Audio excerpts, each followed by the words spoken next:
থেকে যাবে। আমার সাহায্য তোমরা পেয়ে লাভবান হবে কিনা এই নিয়ে সংশয় দেখা দেবে মুসা নবীর মতো। মুসা নবীর মনের ভিতরে যেমন কুটকুট খুটকুট করছিল বলে আমার কাছে প্রশ্ন করেছিল, আল্লাহ তুমি নাকি ঘুমাও না, মনে আছে তো নাকি? আমার আল্লাহ বলেন, আওয়ালাম তুমিন ইয়া মুসা ইবনে ইমরান, এ ইমরানের বেটা মুসা, আমি ঘুমাই না, ওটা কি তোর বিশ্বাস হয় না? মুসা একটু চিন্তা ভাবনা করে বলছেন, আল্লাহ কলু নাম ইয়া রব্বি, আল্লাহ তুমি ঘুমাও না, ওটা আমার বিশ্বাস হয়। মুসা নবী বলছে, কলু নাম ইয়া রব্বি, আল্লাহ তুমি ঘুমাও না, ওটা আমার বিশ্বাস হয়। আল্লাহ বলেন, বিশ্বাস হয় তাহলে আবার জিজ্ঞাসা করলি কেন? হ্যাঁ, তো বিশ্বাস হয়তো আবার প্রশ্ন করলি কেন? মুসা বলছে, মনের ভিতরে কুটকুট করে, তাই। কি করে? কুটকুট করে। তাফসীরে কারকার লিখেছেন, একজন পয়গম্বর প্রশ্ন করে আল্লাহর কাছে জানতে চেয়ে বলছেন আমার মনের ভিতরে কুটকুট করে, আর একজন প্রশ্ন করে বলছে আল্লাহ আমার মনের ভিতরে কুটকুট করে। আল্লাহ বলল, তোর মতো কুটকুটে ব্যায়ামওয়ালা পয়গম্বর দিয়ে আমি মিশর সিরিয়ার দেশে দিনের কাজ করাবো না। তোর মনের ভিতরে কুটকুটে ব্যায়াম থাকবে, আর তারে দিয়ে আমি দিনের কাজ করাবো, ও কাজে সফল হবে না। এই জন্য তোর কুটকুটে ব্যায়াম আগে দূর করবো, তারপরে আমি আমার দিনের কাজ তৈরি দিয়ে করাবো। এ পয়গম্বর, আমি ঘুমাই না, ভালো থাকি, এটা তুই বিশ্বাস করছি বলছিস, তবে তোর মনের ভিতরে কুটকুট করে। আল্লাহ বলছেন, কেন কুটকুট করে? বলে, যে ঘুমায় না, বিশ্রাম নেয় না, সে তো ম্যাড হয়, পাগল হয়। তো তুমি তো সারা জীবন ঘুমাও না, তাহলে তুমি কোন হসপিটালে যাও, কোন নার্সিং হোমে যাও, কি ওষুধ খাও, কোন ডাক্তার দেখাও? এই নিয়ে আমার মনের ভিতরে কুটকুট করে। আল্লাহ বলছেন, এ মুসা, আমি আল্লাহ ডাক্তারখানায় যাই না, ওষুধ খাই না, কোনো জায়গায় হসপিটালে ভর্তিও হই না, নার্সিং হোমে যাই না, আমি আল্লাহ ভালো থাকি, এটা তুই দেখবি না শুনবি? আল্লাহ বলছেন, এটা দেখবি না শুনবি? মুসা নবী একটু চিন্তা ভাবনা করে বলছে, আল্লাহ গল্প শোনার থেকে চোখে দেখা ভালো। কি বললো? গল্প শোনার থেকে চোখে দেখা ভালো। তাহলে প্রশ্নের প্রতি উত্তর মুসা ঠিক দিয়েছে না ভুল দিয়েছে? পয়গম্বরের হলো আল্লাহর পরের স্টেজের জ্ঞানী, চারটেখানি ব্যাপার না। পয়গম্বর বলছে গল্প শোনার থেকে চোখে দেখা ভালো। আচ্ছা, আমাদের কাছে কেউ যদি আজগবি গল্প করে, গল্প শুনে আমরা মনে মনে চিন্তা করি সেই তো, সত্যি কি মিথ্যে? এখন ওটা বাস্তবে দেখলে আর সন্দেহ থাকবে? সন্দেহ থাকবে না। এই জন্য গল্প শোনা থেকে অনেকে চোখে দেখতে চায়। আল্লাহ বলেন, চোখে যদি দেখতে চাস, আমি ঘুমাই না, ভালো থাকি, হসপিটালে যেতে হয় না, নার্সিং হোমে যেতে হয় না, ডাক্তার দেখাতে হয় না, মেডিসিনের দোকানে ওষুধ কিনে আমার তোদের মতো গিলি টিলে খেতে হয় না, আমি সবসময় ভালো থাকি, দেখতে যখন চাস, ইজহাবিল আল বাইত, বেরিয়ে পড় ঘর থেকে। ইখরিজ বাবাকা ইয়া মুসা ইবনে ইমরান, ঘরের দরজা দিয়ে বেরিয়ে পড়। ইজহাবিল আল জালাল, ওই যে তোর বাড়ির সামনে উঁচু পাহাড়, ওই পাহাড়ি এলাকায় আয়। মুসা বলে, যেখানে বলবেন সেখানে যাবো, তবে বাস্তবে দেখবো তুমি না ঘুমিয়ে কিরম ভালো থাকো। ও ঘর থেকে বেরিয়ে পড়েছে। বিবিরে বললো, যাচ্ছি, আল্লাহ ঘুমায় না, কিরম ভালো থাকে দেখার জন্য পাহাড়ি এলাকায় যেতে বলেছে, যাচ্ছি। স্ত্রী বললো, কেমন দেখো? তুমি তো আগে একদিন তুর পাহাড়ে আল্লাহ দেখতে যেয়ে 4 দিন 4 রাত বেহুশ হয়ে পড়েছিলে। আল্লাহরে দেখতে যেয়ে একদিন তুর পাহাড়ের কেনারায় লাইট উপরের থেকে এসেছে, চোখে পড়েছে, আর সামনেও পড়নে, পিছনে সিটপত্তা নিয়ে পড়ে গেলে 4 দিন 4 রাত বেহুশ হয়ে পড়েছিলে। আমি মনে মনে ধারণা করছিলাম অন্য জায়গায় বিয়ে করে বোধহয় ঘর জামাই রয়ে গেছো, বাড়ি আর ফেরো না, নতুন স্ত্রী পেয়েছো, ঘর জামাই রয়ে গেছো, বাড়ি আর আসো না, দুশ্চিন্তায় ছিলাম।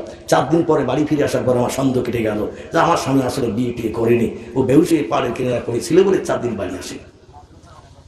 পয়গম্বরকে স্ত্রী বলছেন, আল্লাহর সেদিন দেখলে কি বলে, একটা লাইট এসে চোখে লেগেছিল, চোখ ধাঁধা লেগে আমি বেহুশ হয়ে পড়ে গিয়েছিলাম।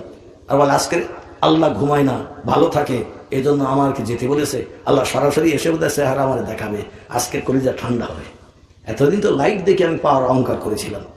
এখন আল্লাহ ডেকে বললেন, কুমিয়া মুসা ইবনে ইমরান, এ ইমরানের বেটা মুসা, একটু দাঁড়িয়ে যা, আমি ভালো আছি দেখার জন্য পাগল পারা হয়ে তুমি তো আমার কথার মর্যাদা দিয়ে দৌড়াতে শুরু করেছো। দাঁড়াও দাঁড়াও। মুসা বলে, আল্লাহ তুমি ভালো থাকো দেখাবে না, এই জন্য আমার আবার বাড়ি ফিরে যেতে বলছো। আল্লাহ বলে, লা ইয়া আইয়ুহান নবী, ও পয়গম্বর, না না না, আমি তোরে বাড়ি ফিরে যেতে বলছি না। ব্যাপার হলো একটি, আমার সঙ্গে সাক্ষাৎ করতে আসবে পাহাড়ের কিনারায়, আমি ভালো আছি না খারাপ, শরীর ভালো না খারাপ, দেখার জন্য তোমার পাহাড়ের কিনারে আসতে বললাম। তুমি আসার সময় তুমি খালি হাতে না এসে এক গ্লাস ঠান্ডা পানি একটু নিয়ে এসো। কি নিয়ে এসো? ঠান্ডা পানি 1 গ্লাস নিয়ে এসো। মুসা বলে, এতদিন ধারণা করতাম আল্লাহ খায় না, এখন আল্লাহ পানি চেয়েছে মানে বোধহয় আল্লাহ পানিও খায়। জোরে বলি নাউজুবিল্লাহ। মুসা বলে, আল্লাহ পানি নিয়ে যেতে হবে 1 গ্লাস।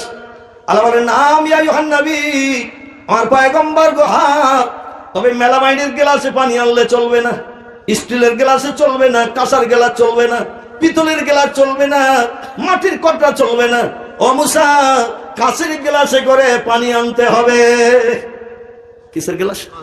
কাঁচের গ্লাসে করে পানি আনতে হবে, কাঁচের গ্লাস ছাড়া কিন্তু চলবে না। মুসা বলে, আমাদের দেশের ছেলে মেয়ে দেখাশোনা হলেই তো কাঁচের গ্লাস ব্যবহার করা হয়। এখনো কাঁচের গ্লাসের মর্যাদা আছেন না নাই?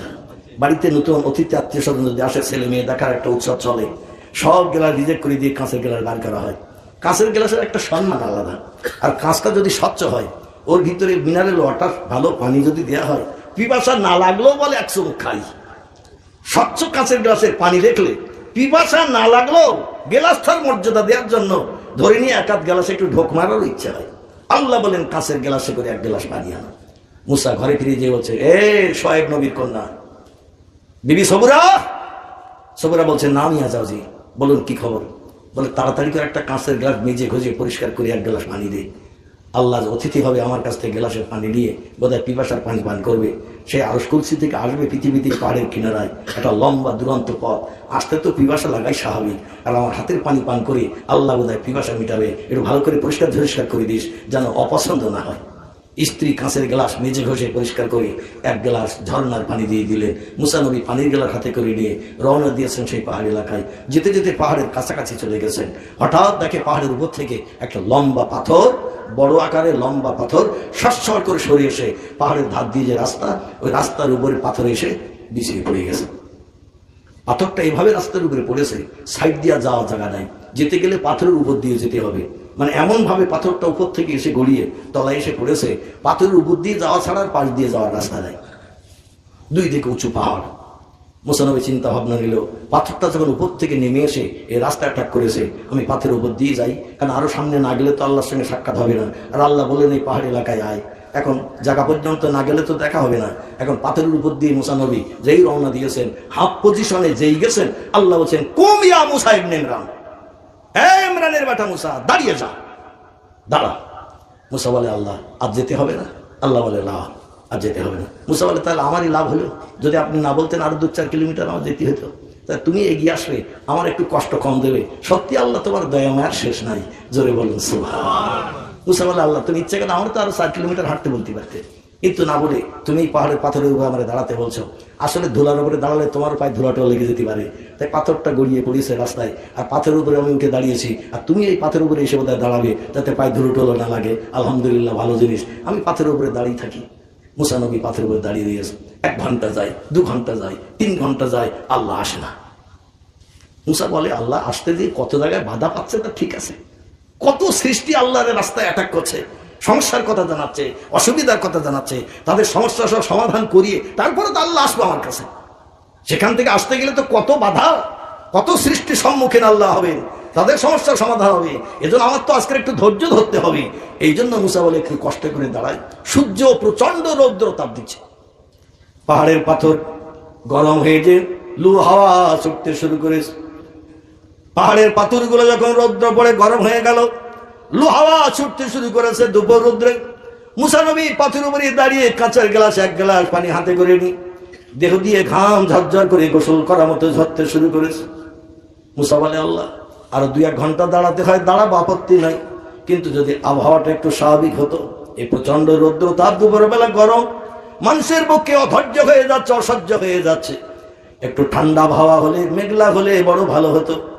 আল্লাহ ডেকে বলে, ইসরাফিল, এই ইসরাফিল, আকাশে মেঘ জমা, ওয়ায়ানজালুস সামা, এই ইসরাফিল, মেঘ জমিয়ে মেঘ থেকে পানি বর্ষণ কর। জোরে বলুন সুবহানাল্লাহ। আল্লাহ 4 জন ফেরেশতাকে 4টি বড় কাজের দায়িত্ব দিয়ে রেখেছেন।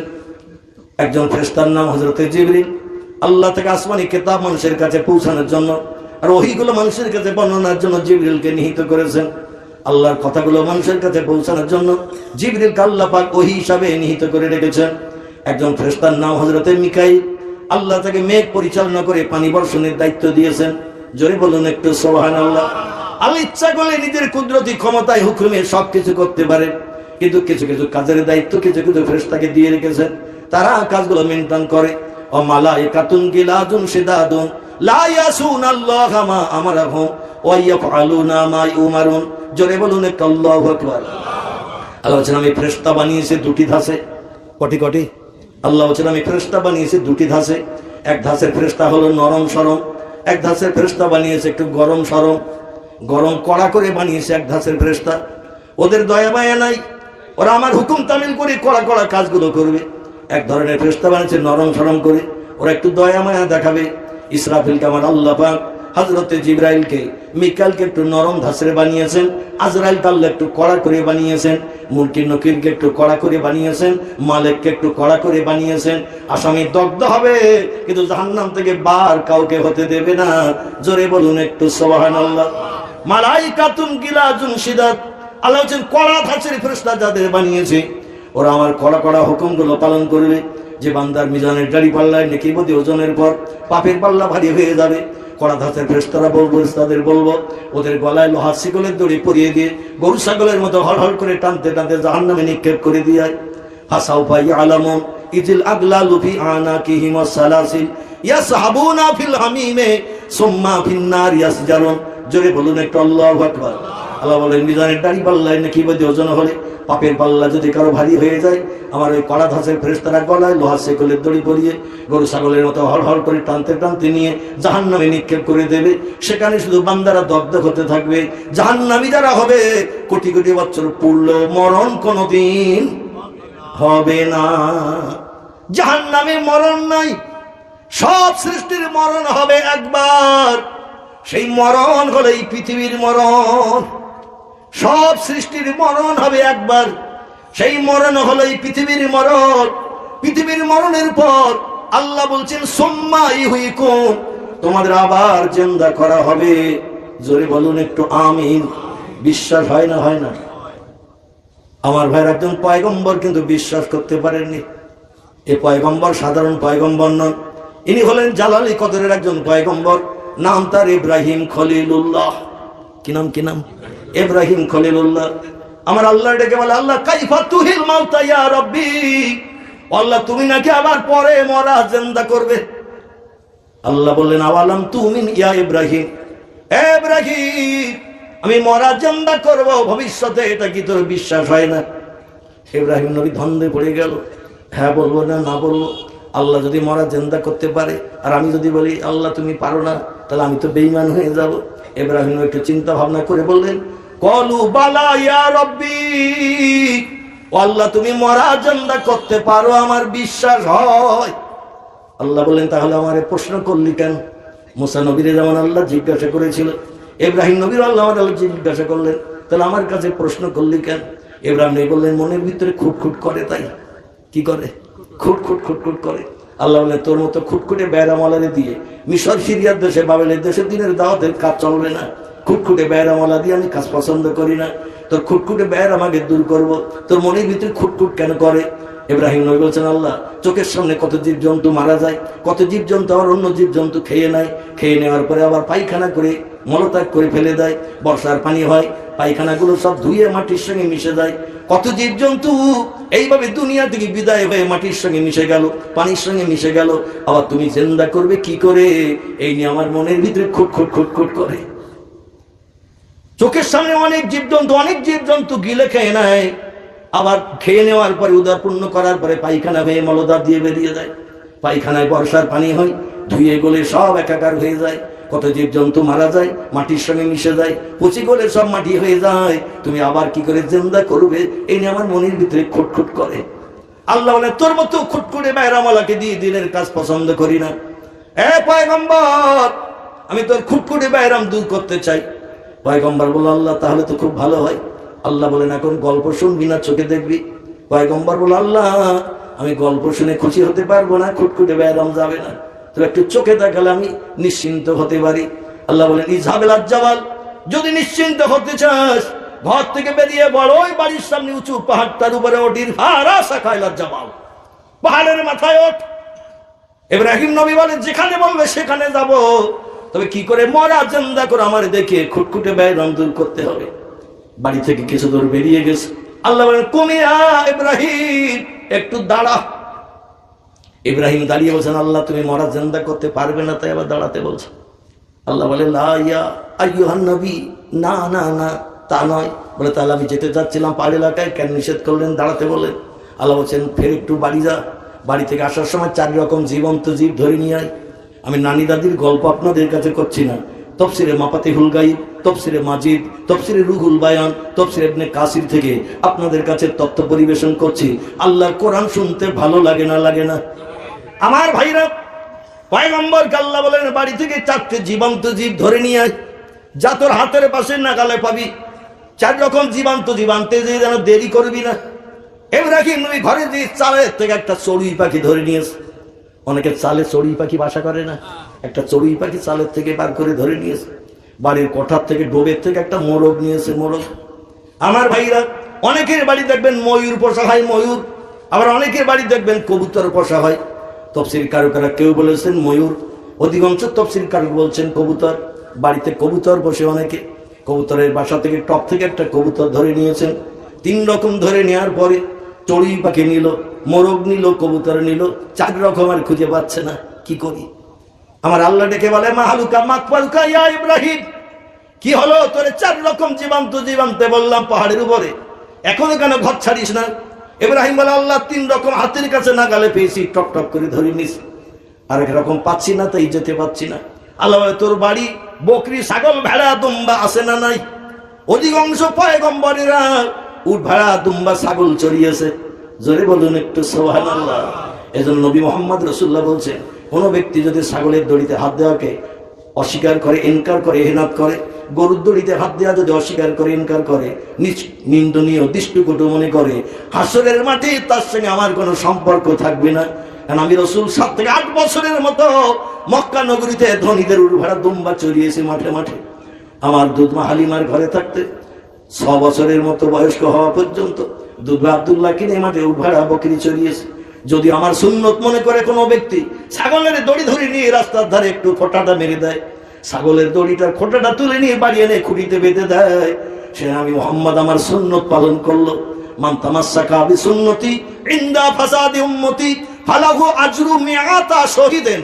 চিল্লায়ে বলুন একটু আল্লাহু আকবার, একটু জোরে বলুন আল্লাহু আকবার।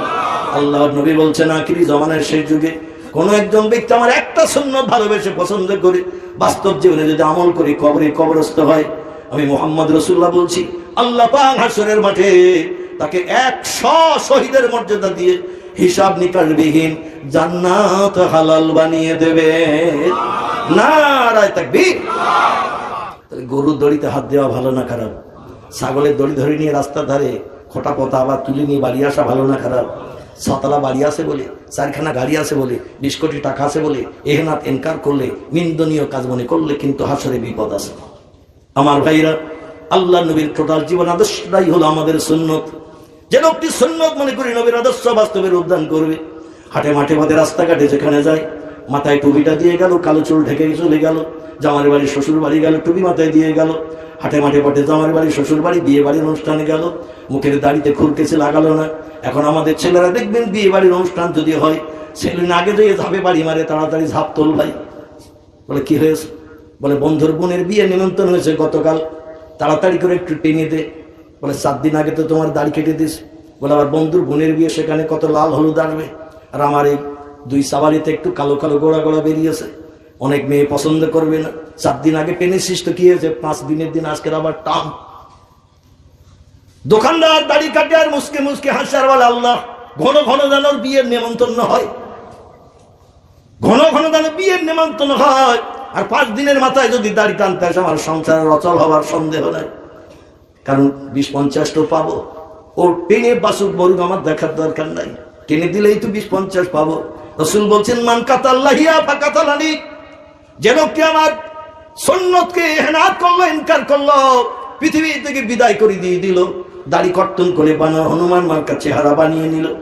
হনুমানের মুখটা যেমন আমার উম্মত মুখটা বানালো তেমন, বানরের মুখটা দেখতে যেমন আমার উম্মত মুখটা বানালো তেমন, আমি মুহাম্মদ আমার সুন্নতকে জলাঞ্জলি দিল। ফাকাতালানি, সেজন্য আমি মুহাম্মদ আমারে মার্ডার করে দিয়ে দিল। যে লোকটা আমারে মার্ডার করে দিল, ফালাইসা মিন্নি মিন ইয়াউমিল কিয়ামাত, হাসরের মাঠে তার সঙ্গে আমার কোনো সম্পর্ক থাকবে না, সে আমার কেউ না, আমি তার কেউ না। চিল্লায়ে বলি একটু নাউজুবিল্লাহ, একটু জোরে বলে নাউজুবিল্লাহ। আপনাদের কাছে জিজ্ঞাসাবাদ করি, হাসরের মাঠে দিন সংগঠিত হবে।